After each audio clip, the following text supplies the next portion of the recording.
নমস্কার বন্ধুরা, কিভাবে চালকুমার ভাজতে হয় দেখুন আপনারা। আমি এইভাবে চালকুমার কুচি করে নিয়েছি, কাঁচামরিচ চিড়ে দিয়েছি, নারকেল বেটে নিয়েছি।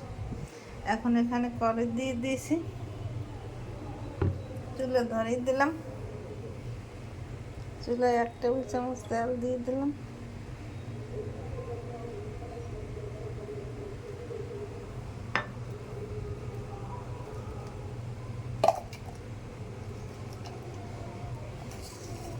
সরষে ফোড়ন দিয়ে দিলাম।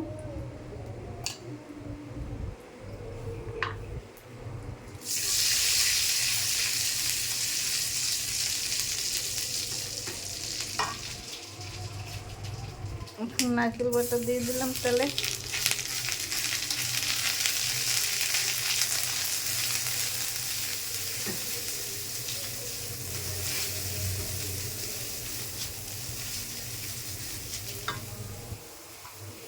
এখন কুমড়া দিয়ে দিলাম।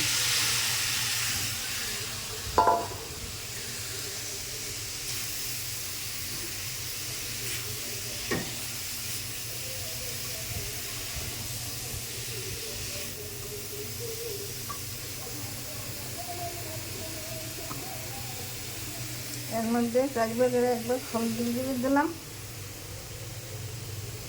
1/2 চামচ লবণ দিয়ে দিলাম।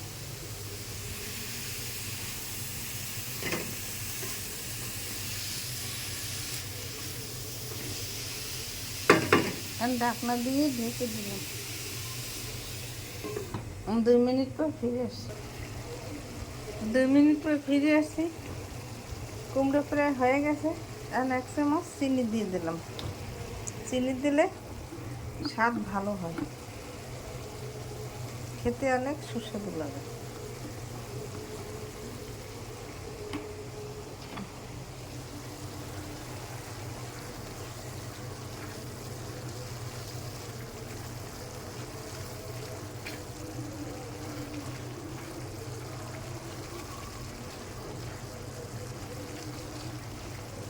একটু নাড়া দিয়ে দিলাম।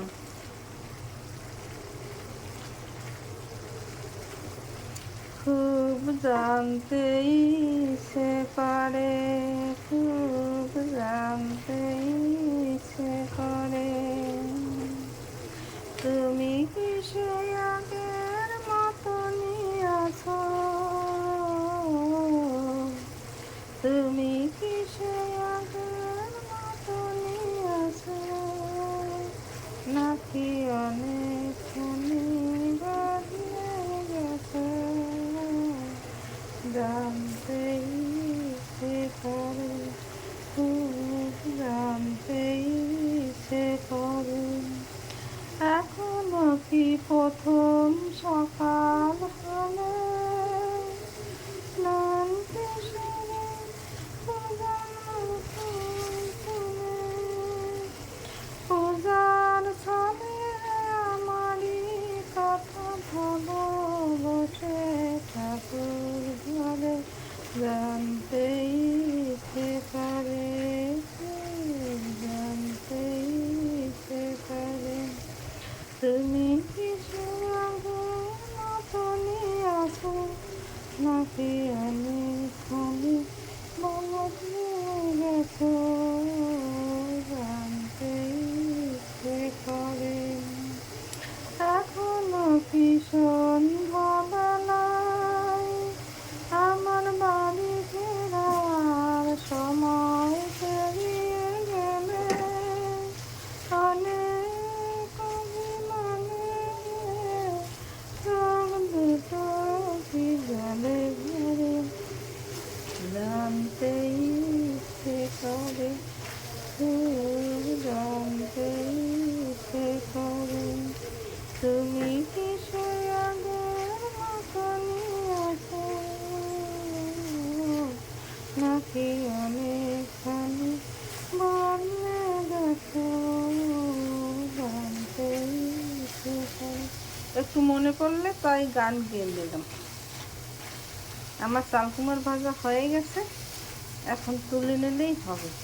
আপনারা এইভাবে ঘরে তৈরি করে খেয়ে দেখবেন, খেতে অনেক সুস্বাদু লাগে।